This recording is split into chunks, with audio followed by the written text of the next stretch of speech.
Assalamualaikum warahmatullahi wabarakatuh. Kembali lagi bersama berbagi informasi di Z Edukasi. Pada kesempatan kali ini saya akan berbagi informasi berkaitan tentang pengadaan ASN P3K tahun anggaran 2022 untuk tahap 3 dan peserta umum. Oke, berikut materi yang saya dapatkan tentang pengadaan ASN P3K Guru dari Badan Kepegawaian Negara yang sudah dipresentasikan pada 7 April 2022 di Jakarta. Berikut adalah pemaparan tentang seleksi P3K Guru tahap 3 yang dimana berdasarkan Peraturan Menteri Pan-RB nomor 28 tahun 2021 tentang pengadaan pegawai pemerintah dengan perjanjian kerja untuk jabatan fungsional guru pada instansi daerah tahun 2021 yang dapat melakukan pemilihan formasi di tahap 3 ini adalah: yang pertama adalah peserta yang tidak lulus pada seleksi kompetensi tahap 1 dan tahap 2 kemarin. Yang kedua, peserta yang pada tahap 1 dan tahap 2 tidak mengikuti seleksi kompetensi namun sudah melakukan seleksi administrasi di awal ya, sudah melakukan atau sudah lulus sampai proses resum. Dan yang ketiga adalah peserta P3K yang sudah juga melakukan resum namun Pemdanya tidak membuka formasi sehingga tidak bisa mengikuti seleksi kompetensi 1 dan 2. Nah, untuk khusus pemilihan formasi pada tahap 3 ini, peserta dapat memilih Pemda yang membuka formasi di seluruh wilayah Indonesia, yaitu lintas instansi. Jadi bisa memilih instansi mana saja seluruh Indonesia. Yang terpenting Pemdanya masih memberikan formasi, ya, masih memberikan formasi ini sesuai dengan pasal 37 butir 3. Nah, untuk sisa formasinya, pada tahun 2021 lalu jumlah formasi nasionalnya yang diberikan adalah 506.252 dan jumlah formasi yang terisi tahap 1 adalah 173.723 dan jumlah formasi yang terisi di tahap 2 itu sejumlah 120.137 dan jumlah sisa formasinya masih 212.392. Nanti ini keuntungan dari Bapak Ibu. Untuk keuntungan Bapak Ibu tahap 3, yang pertama tidak melakukan seleksi administrasi di awal lagi hingga proses resum. Jadi pada Bapak Ibu yang tahap 3 ini bisa langsung memilih formasi. Jadi bisa langsung memilih formasi, kecuali untuk peserta umum yang belum pernah daftar sama sekali ya, atau disebut dengan peserta umum, nanti melakukan proses dari awal. Proses awal yaitu hingga melakukan proses resum nanti.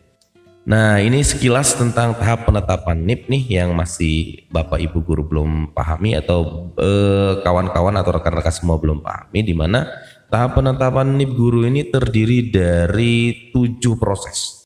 Yang pertama adalah PPK mengumumkan pelamar yang dinyatakan lulus seleksi, dan yang kedua, pelamar yang dinyatakan lulus diangkat sebagai calon P3K guru dengan keputusan PPK dengan keputusan PPK, dan yang ketiga, keputusan PPK disampaikan Kepala BKN untuk mendapatkan nomor induk P3K guru, serta itu setelah itu penerbitan nomor induk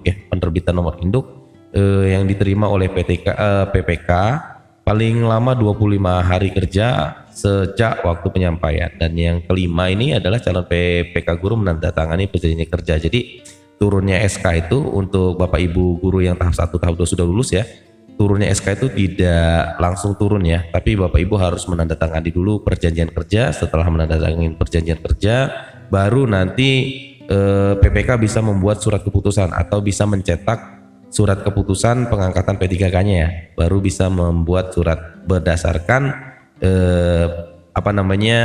penandatanganan perjanjian kerja di awal tadi. Setelah penandatanganan perjanjian kerja di awal tadi sudah selesai, baru PPK membuat surat keputusan pengangkatan guru. Setelah itu baru menerbitkan atau PPK menerbitkan surat pernyataan melaksanakan tugas, atau nanti di sini proses 7 ini sudah melakukan pembagian SK ya.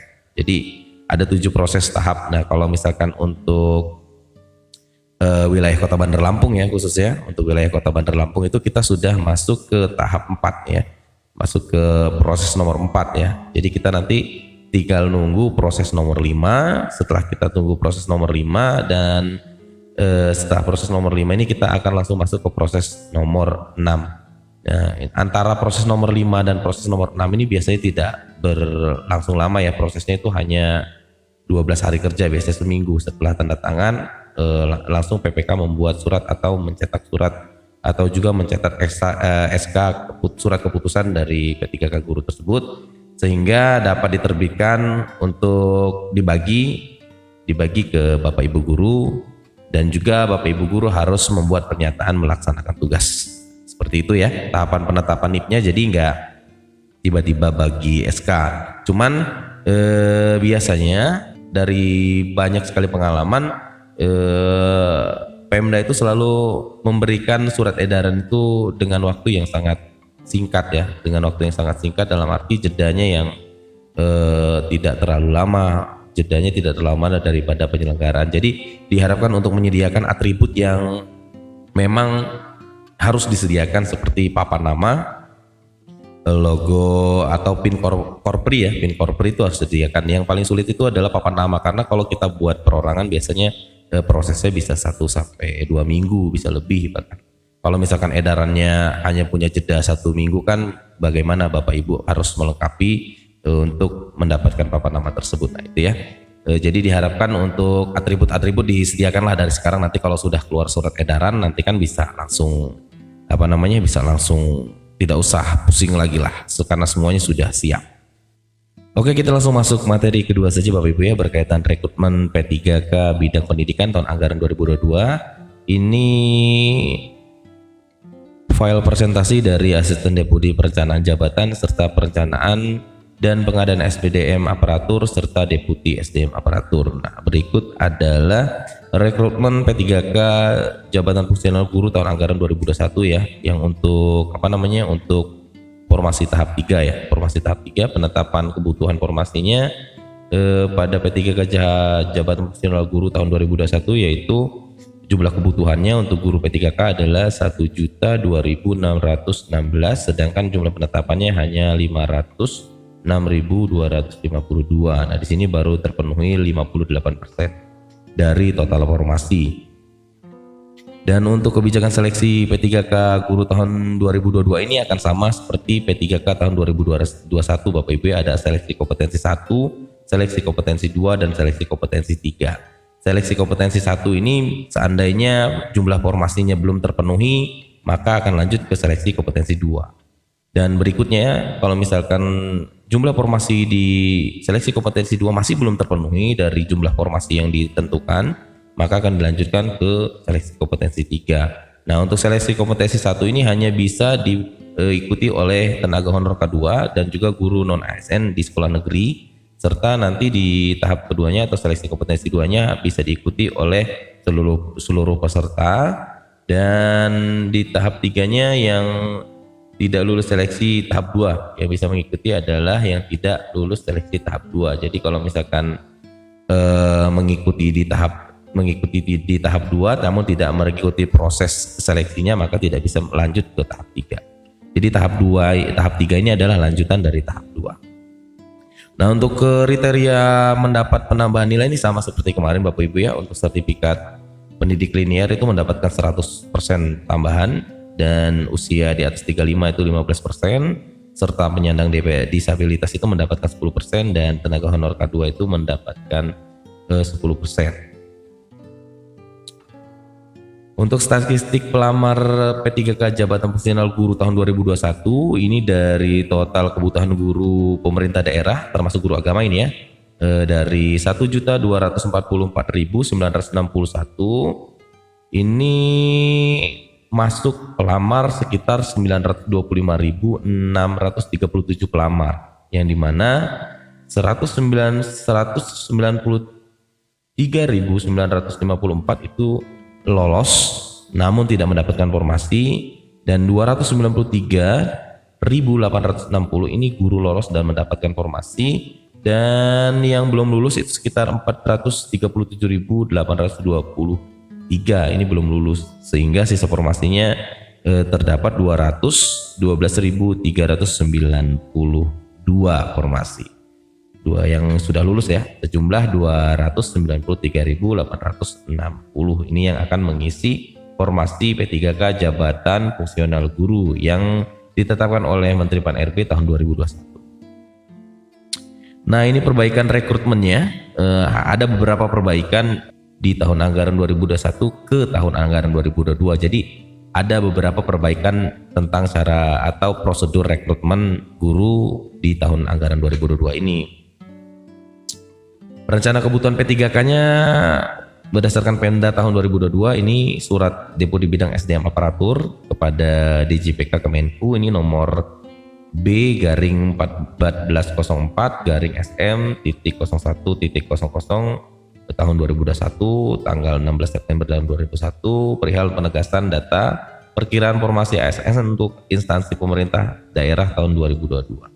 Nah, ini perhitungan kebutuhan ASN di tahun 2022 ini untuk jabatan fungsional guru itu terdiri atau mendapatkan porsi formasi yaitu 758.018 jumlah formasinya untuk tahun anggaran 2022. Untuk progres pengajuan kebutuhan P3K pada Pemda, P3K Pemda tahun 2022 ini nanti jumlah instansi pengusulnya itu total Pemdanya ada 514, Pemda usul P3K-nya ada 391, serta Pemda usul gurunya itu ada 340 atau 62,7%. Ini kebutuhan guru nasionalnya 758,018 ya 18. Sedangkan usulan Pemdanya baru 179. Jadi masih banyak sekali formasi yang dibutuhkan untuk kebutuhan P3K khususnya guru ya, jabatan fungsional guru pada tahun 2022. Nah, mekanisme rekrutmen guru sebelumnya itu di sini ada beberapa isu yaitu formasi yang diusulkan Pemda jauh di bawah kebutuhan guru secara nasional. Jadi kalau secara nasional kan dinas secara nasional atau pusat itu memiliki angka kebutuhan guru atau perhitungan jumlah kebutuhan gurunya ya. Itu yang dibutuhkan oleh pusat itu adalah 1.244.961, sedangkan usulan Pemdanya hanya sekitar 500 ribuan ya, 506.225, dan yang lulus pun hanya 200.293.860. Nah, ini untuk prosedur awal rekrutmen yang lalu. Ini prosedur rekrutmen sebelumnya itu yaitu usulan kebutuhan ASN diajukan masing-masing daerah. Jadi daerah mempunyai kuasa penuh untuk usulan kebutuhan ASN-nya. Penetapan persetujuan kebutuhan ASN-nya itu akan disetujui oleh Menpan RB. Jadi penetapan dan persetujuannya itu disetujui oleh Menpan RB ya. Jadi Menpan RB ini melakukan penetapan serta persetujuan. Setelah disetujui dan ditetapkan, maka proses seleksi CSN atau CSN melamar ke formasi yang telah ditetapkan. Nah, di sini ada kondisi Pak Budi melamar menjadi guru yang dibuka lowongan atas formasinya. Jadi Pak Budi hanya bisa melamar menjadi guru yang dibuka lowongan atau formasinya saja. Ini kondisi atau mekanisme rekrutmen pada tahun anggaran 2021. Nah, jadi yang saya bilang tadi di awal ya Bapak Ibu ya, untuk tahap 3 ini memiliki keistimewaan di tahun anggaran 2002 ini. Keistimewaannya apa? Keistimewaannya jadi nanti Bapak Ibu bisa memilih formasi di mana saja seluruh Indonesia selagi Pemdanya membuka formasi tersebut. Jadi untuk khusus tahap 3 ini memiliki keistimewaan lebih dibandingkan dengan peserta baru yang baru mendaftar di tahun anggaran 2022. Nah, di sini untuk rencana rekrutmen mekanisme barunya atau prosedur atau mekanisme baru untuk rekrutmen P3K guru ini diubah. Yang dari awal hanya Pemda saja yang mempunyai hak penuh untuk melakukan pengusulan, di sini pengusulannya formasi oleh Pemda berdasarkan data rekomendasi. Jadi nanti Kemendikbudristek itu memberikan rekomendasi jumlah formasi yang dibutuhkan untuk skala nasional. Jadi nanti tiap-tiap daerah itu dibagi jumlah formasinya sehingga pengusulannya itu sesuai dengan apa yang diinginkan oleh pusat ya, sehingga tidak ada lagi usulan formasi yang sisa. Diharapkan tidak ada lagi sisa formasi yang untuk skala nasional. Nah, untuk penetapan kebutuhannya masih berdasarkan Kemenpan RB ya. Nanti di situ sepanjang anggarannya disetujui oleh Kemenku, maka nanti bisa berproses sehingga bisa dilakukan untuk proses seleksi. Prioritas peserta yang lulus itu adalah peserta pada tahun anggaran 2021 nih. Di sini ada Pak Budi, seorang guru termasuk THK 2 yang mengikuti seleksi tahun anggaran 2001 dan lulus passing grade namun tidak mendapatkan formasi. Nanti di sini dialokasikan formasi. Jadi Pemda akan mengalokasikan formasi kepada guru THK 2 yang belum mendapatkan formasi namun sudah lulus passing grade. Nah, nanti untuk seleksi peserta dengan metode observasi ataupun background check melalui metode itu ya.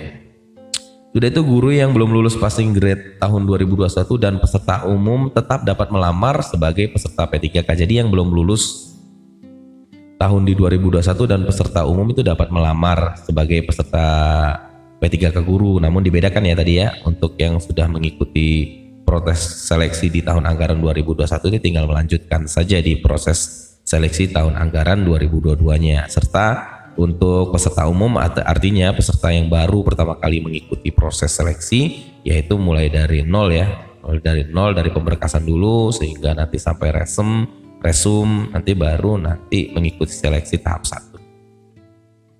Dan seleksi tahap satunya untuk peserta umum itu masih dibatasi hanya untuk wilayah sekitar aja atau Pemda sekitar saja, belum lintas Pemda ya, atau belum bisa secara nasional pemilihan formasinya, belum bisa memilih formasi di mana saja, artinya masih di satu Pemda tersebut. Nah, ini untuk breakthrough rekrutmen gurunya. Di sini ada penempatan kebutuhan serta proses rekrutmen. Untuk penempatan, lulusan terbaik akan ditempatkan di daerah prioritas. Jadi lulusan terbaik akan ditempatkan di tempat yang memang menjadi prioritas. Setelah itu penetapan kebutuhannya itu guru tidak lagi hanya ditentukan oleh Pemda. Jadi penetapan guru tidak lagi hanya ditentukan oleh Pemda. Jadi Kemendikbudristek itu mempunyai peranan juga nanti dalam menentukan kebutuhan guru formasi ya, menentukan jumlah formasinya itu jadi tidak dari Pemda saja. Misalkan Pemda harus mengikuti referensi atau saran dari Kemendikbudristek. Jadi supaya apa? Supaya formasi skala nasionalnya bisa terpenuhi. Untuk proses rekrutmennya sama seperti yang lalu-lalu, yaitu GTT dengan new recruit yang dibedakan sedikit untuk menghindari resiko ya pastinya. Untuk perencanaan dan pengadaan ASN tahun 2022 ini sudah dimulai pada Maret 2021, yaitu PPK mengusulkan formasi. Pada April 2021, Menteri Pan-RB meminta pendapat Menteri Keuangan, dan pada bulan Mei 2021 Menteri Keuangan menyampaikan pendapat, dan bulan Juli 2021 pertimbangan teknis Kepala BKN, serta pada Januari 2022 itu Januari 2022 sampai Mei 2022 Menteri Pan-RB menetapkan formasi tahun 2022. Jadi untuk penetapan atau pengusulan formasi itu sudah dilakukan pada Maret 2021 ya, sudah dilakukan pada Maret 2021 melalui pertimbangan sehingga nanti pada bulan Januari 2022 sampai Mei itu Menteri Pan-RB menetapkan formasi pada tahun 2022. Nah, nanti untuk pelaksanaannya untuk tahun anggaran 2022 ini bisa dipastikan menunggu selesai dulu proses daripada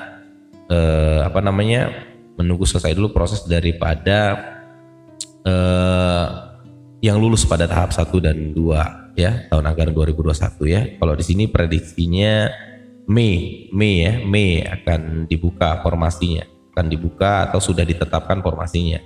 Jadi pada bulan Mei, bulan depan ya, April Mei. Jadi kalau misalkan di bulan Mei ini sudah ditetapkan formasinya, maka proses seleksi bisa dilakukan di bulan tersebut atau di bulan berikutnya.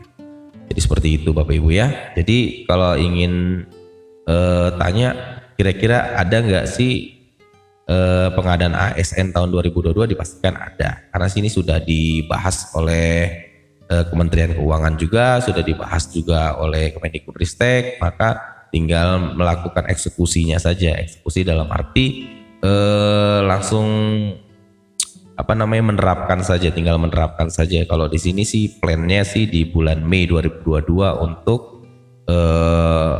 untuk pengadaan ASN tahun 2022-nya ya. Untuk pengadaan ASN tahun 2022 itu mulai Mei 2022 itu paling cepat.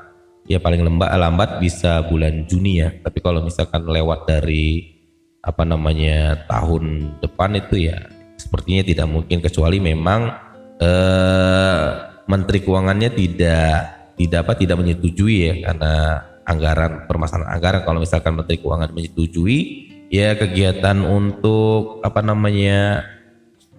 seleksi ini masih akan terus berlanjut, karena sasaran dari sasaran atau jumlah formasi yang dibutuhkan itu sangat banyak, dan itu harus dihabiskan di tahun anggaran 2022. Bagaimana kalau seandainya di tahun 2022 masih ada sisa formasi? Nah itu nanti menunggu kebijakan lagi, apakah di tahun 2023 Menteri Keuangan bisa mengakomodir lagi, maka akan dibuka lagi untuk pengadaan ASN tahun 2023 dan seterusnya sampai formasinya habis. Oke Bapak Ibu, saya akhiri untuk informasi ini. Wabillahi taufiq wal hidayah. Assalamualaikum warahmatullahi wabarakatuh.